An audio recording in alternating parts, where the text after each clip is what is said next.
When I first started freelancing, I was talking to a video game company that I was super excited to even be having conversations with. Big name. Absolutely huge.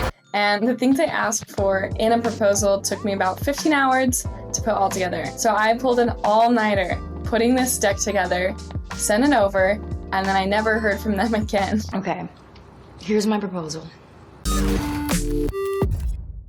Now I follow this rule. Don't spend more than an hour on anyone who isn't paying you. And for me, this also includes calls. I don't get on more than one call unless someone signed a contract. When writing proposals, respect their time and respect yours. Do not write a novel. So let's talk about sending proposals on Upwork. When you click into an Upwork job, just note the client's location as well as their name. And you might be able to see this under the client's recent history if a past freelancer has mentioned their name and said like, oh, I loved working with Faith. She was great. So then just click submit proposal and Upwork will ask you for a cover letter. They might also ask some other questions, but you can follow this format, which is also in our sheet. So first you'll want to start with an attention getter or bridge builder and restate the client goal. The attention getter could be their name because typically this isn't posted in a listing, but you found it. Then tell them how you hit that goal and examples where you've helped others achieve this goal in the past. Use numbers and be as specific as you can without sharing confidential client or employer info. Next, ask questions. Everyone wants to talk about themselves, so just give them a few questions. This will further the conversation and also show, hey, I understand your problems, I know what you're going through. So here are examples of questions that I like to ask in my proposals. And some are specific to marketing, so you can go ahead and tailor them to your skill set or industry. I recommend picking 2 or 3 to put in your proposal. So 1, have you hired anyone to do this type of work in the past and how did that go? What are your top challenges you've encountered when marketing? And what would be 3 things that I could help you accomplish that would get you to leave me a 5-star review? It gets right to the point. You can also ask, what makes this a priority right now? What are your 5 and 10-year company goals?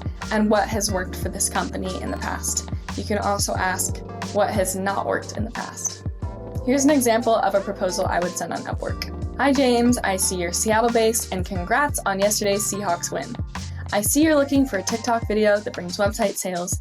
I've been creating video content for 3 years and I specialize in vertical videos that sell products. I recently created a video for a dog food company in Florida that sold out their entire fall collection in 1 week. Before we get on a call to see if we're a good fit, I have a few questions. Have you hired anyone to help with this in the past and how did it go? What would be 3 things I could help accomplish that would get you to leave me a 5-star review? And what makes this a priority right now? Just so you know, my contracts are flat rate and start at $1,000 per video. Let me know if that aligns with your budget. Looking forward to hearing from you. And this is great because it sets expectations right up front. I get this question a lot. Are emojis professional? But this is your business, so just, if you want to use emojis, go ahead. If you want to use a lot of exclamation points, go ahead. I tend to tailor this per the client and sometimes mirror what they use. Life is short. If you want to use emojis, go ahead. When sending proposals outside of freelancing platforms like Upwork, we recommend using one of our favorite freelance tools, which is called Bonsai. And we'll get deeper into Bonsai when we talk about running the business side of things in the next module. But for now, know that Bonsai is best when sending proposals because once you send a proposal over, you'll actually get an email when the client views it. You'll also get an email when they sign it, and it keeps an electronic record of what time they signed. It's similar to DocuSign. Another thing with Bonsai is you'll be able to send contracts and invoices and collect payment. Here's an example of a proposal I recently sent that got accepted, and it's linked in our sheet. Similar to my Upwork advice, don't spend more than 1 hour on any proposal. When writing a proposal, give a background of the project and remember the same methodology from before. Attention getter, bridge builder, and then restate the client goal. Tell the client exactly how you're going to help them hit their goals. Next, use examples of where you've helped others achieve this goal in the past. Use numbers and be specific without sharing confidential client info. A way that Upwork and a proposal outside of Upwork would differ is on Upwork, a client will set a scope of work, but outside of Upwork, you'll want to write a very specific scope of work yourself. In a scope of work, you'll want to include exactly what you'll be doing. So that could be any softwares, any tasks, and use action words like create or expense, that kind of thing. Be detailed because you will copy and paste this later for your contract. Next, campaign parameters, and this is something I like to add because I work in marketing. I just want to be sure we're aligned on what will be spent who the target audience is, etc. There may be something similar that you can add depending on your service or industry.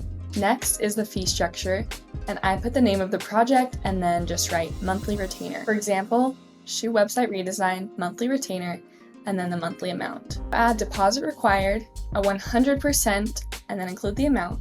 Deposit is required on approval of this proposal.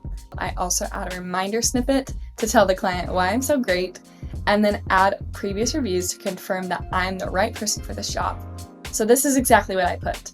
I have helped brands lower their cost for acquisition by incorporating media buys like email newsletters, podcast, display, out of home, and connected TV into their marketing strategies. Some mentions from previous clients include, and then I list as many reviews as I have. Once the proposal is complete, don't send it. Take a short break, come back and read it one more time. You've probably been staring at it for too long, so now is a great time to check for errors or any text that doesn't make sense. Then, an hour later, send it, and you might freak out and think, I'm not worth this much, there's no way they'll pay this much, and I've had these feelings before. Let me stop you right there. Seriously, cut that shit out. Because this is a business, they're in need of your services, and they would be lucky to work with you. You are so talented. I still feel like I'm charging too much, I get scared, and I've been doing this for years. It's totally normal to feel this way. And honestly, if you don't have people saying no to your proposal sometimes, you need to charge more. When you send the proposal, include a message to let the client know that after they accept the proposal, you'll send over a formal contractor agreement or contract that includes further details. Some clients of mine don't formally click accept in Bonsai. They'll just email me and let me know that they're good with the proposal, and then I can send over the contract. It's okay to start without a signed proposal, but never start without a signed contract. So let's get to work.